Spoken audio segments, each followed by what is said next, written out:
Hello everyone, welcome back to YouTube channel CS Sansar and this is CS Stuti Mahajan.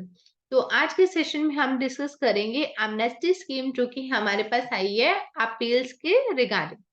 Let's see.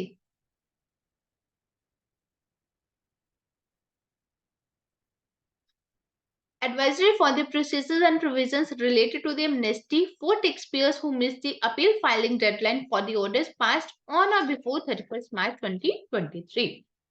As we all know कि जब भी हमारे पास कोई order pass होता है उसकी अपील फाइल करने के लिए हमारे पास टाइम पीरियड रहता है 30 डेज, 60 डेज या फिर विद एक्सटेंशन के साथ हमारे पास मिल जाते हैं 90 डेज। तो 90 डेज के अंदर अंदर हमें मैक्सिमम बाय 90 डेज के अंदर हमें अपील फाइल करनी पड़ती है। लेकिन अगर हम अपनी डेडलाइन को मिस कर देते हैं तो उस केस में अगर कोई भी ऑर्डर्स पास हुए हैं जो कि 31 मार्च 2023 तक हुए हैं जिसके लिए आपको अपील में जाना है क्योंकि आपकी टाइम लिमिट निकल गई थी, आप अपील में नहीं जा पाए, तो उसके लिए एमनेस्टी स्कीम आई है। तो इसकी एडवाइजरी आई है हमारे पास 28 नवंबर 2023 की। तो इसके अंदर हम चेक करते हैं ये जो एमनेस्टी स्कीम जो रिलीज की गई है इसकी एडवाइजरी को। Amnesty for the taxpayers, the GST Council in its 52nd meeting recommended granting amnesty to taxpayers.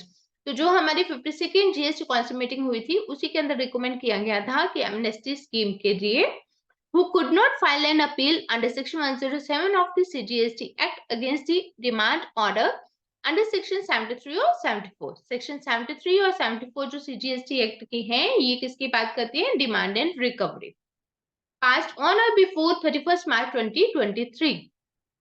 जो भी ऑर्डर्स जो है वो 31st मार्च 2023 तक पास कर दिए गए हैं और जिसके रिगार्डिंग टैक्सपेयर्स अपील फाइल नहीं कर पाए टाइम लिमिट में और whose appeal against the said order was rejected due to not being filed within the specified time frame. या तो जो टैक्सपेयर्स है उन्होंने अपील ही फाइल नहीं की या फिर टैक्सपेयर्स ने जो अपील फाइल की उसको रिजेक्ट कर दिया गया क्योंकि वो टाइम बार्ड हो गई थी। तो उस केस में इस एमनेस्टी स्कीम का वो टैक्सपेयर्स जो है बेनिफिट दे सकते हैं। In compliance with the above GST council recommendation, तो गवर्नमेंट ने इसके लिए जो नोटिफिकेशन इशू की थी नोटिफिकेशन नंबर 53/2023 जो कि हमारे पास इशू की गई थी नवंबर 2 2023 को। इसकी नोटिफिकेशन भी अगर आप लेना चाहें तो उस नोटिफिकेशन जब ये आई थी तो उसकी भी वीडियो हमने अपने चैनल के ऊपर डाल रखी है। Taxpayers can now file an appeal in form GST APL 01 on the GST portal on or before 31st January 2024. ये जो एमनेस्टी स्कीम आई है इसके अंदर क्या बोला गया कि जो भी टैक्स पेयर्स हैं अगर वो अपील फाइल करना चाहते हैं एमनेस्टी स्कीम के अंदर तो उन्हें 31st जनवरी 2024 तक अपील जो है वो फाइल करनी पड़ेगी। For the order passed by the proper officer on or before 31st March 2023, उन्हीं के लिए वहां पे बोला जा रहा है कि 31st मार्च 2023 के लिए जो ऑर्डर्स पास कर दिए गए हैं अगर उनके 90 डेज के अंदर आपने अपील फाइल नहीं की थी, टाइम लिमिट के अंदर नहीं की थी, अब आप उसकी अपील फाइल करना चाहते हो तो जीएसटी एपीएल 01 के थ्रू आप उसकी अपील जो है वो फाइल कर सकते हो। इसके लिए उन्होंने साथ ही में बोला कि नोटिफिकेशन नंबर 53 इशू की गई थी। It is further advised that the taxpayer should make payments for entertaining the appeal by the appellate officer as per the provisions of notification number 53/2023. तो इसके लिए उन्होंने बोला है कि जो भी उनको पेमेंट करनी है वो कौन सी पेमेंट करनी है जो नोटिफिकेशन नंबर 53/2023 में बोला गया था। तो उसके अंदर क्लियरली बताया गया था कि जितनी भी आपकी डिमांड है इन अपील जो भी आपका डिस्प्यूटेड अमाउंट है टैक्स का उसका 12.5% आपको डिपॉजिट करवाना है। और वो कैसे डिपॉजिट करोगे आप? The GST portal allows the taxpayers to choose the mode of payment, electronic, credit or cash ledger, and it is the responsibility of the taxpayer to select the appropriate ledgers and make the correct payment. तो appeal file करने से पहले आपको 12.5% जो है उसका tax का disputed amount का डिपॉजिट करना है।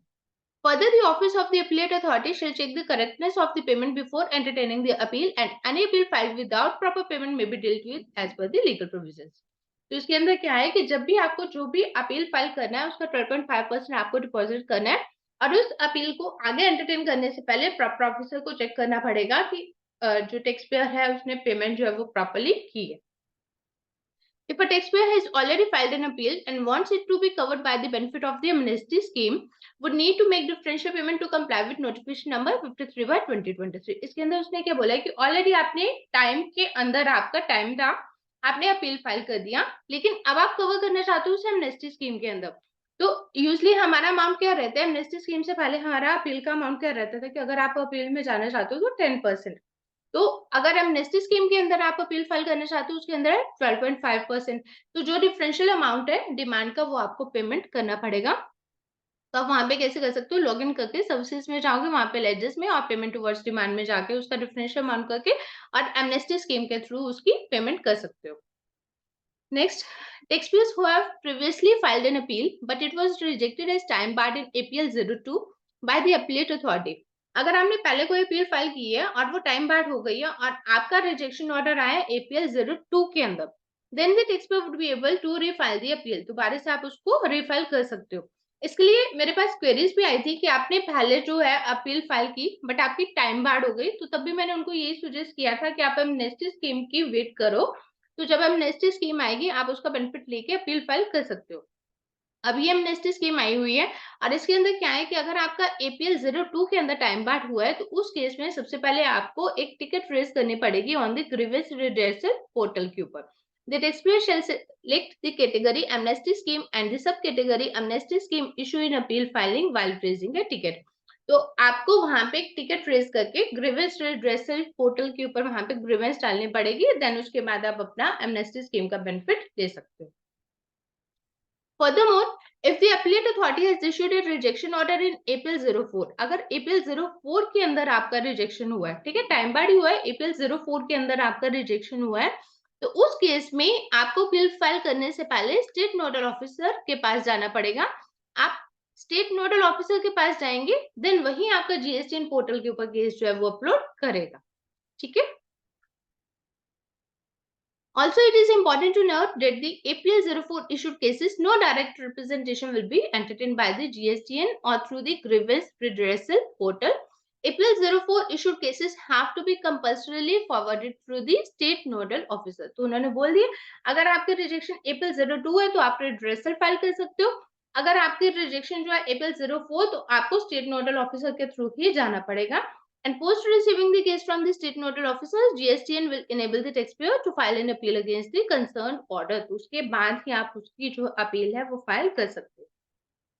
जिसके अंदर उन्होंने क्या बोला है कि ये जो एडवाइजरी आई है इसको लिंक किया उन्होंने नोटिफिकेशन नंबर 53/2023 जो कि हमारे पास आई थी 2 नवंबर 2023 को। उसके अंदर यही उन्होंने क्लियरली बोला है अगर कोई भी आपका केस है जो कि 31 मार्च 2023 तक प्रॉपर ऑफिसर ने पास की है, उसकी आपने टाइमली अपील फाइल नहीं की, तो अब आप एमनेस्टी स्कीम की हेल्प लेते हुए 31 जनवरी 2024 तक उसकी अपील फाइल कर सकते हो। बट द कंडीशन इज कि जो भी आपका डिस्प्यूटेड अमाउंट है आपको उसका 12.5% जो है वो डिपॉजिट करना है। एंड मेक इट श्योर अगर आपका कोई ऐसा केस है जिसके अंदर कोई टैक्स अमाउंट इन्वॉल्व ही नहीं है, तो उस केस में आप इस एमनेस्टी स्कीम की हेल्प नहीं ले सकते हो। ठीक है। ये एमनेस्टी स्कीम उसी केस के लिए आई है जहां पे टैक्स अमाउंट आपका इन्वॉल्व है। और अगर कोई आपका भी ऐसा कोई केस है जिसमें आपको अपील फाइल करनी थी और आप उसकी टाइम बार्ड की वजह से अपील फाइल नहीं कर पाए, तो इस एमनेस्टी स्कीम की हेल्प से आप उसकी अपील फाइल कर सकते हो। But the deadline is 31 January 2024। So this is all for today. Thank you for watching this video. Thank you.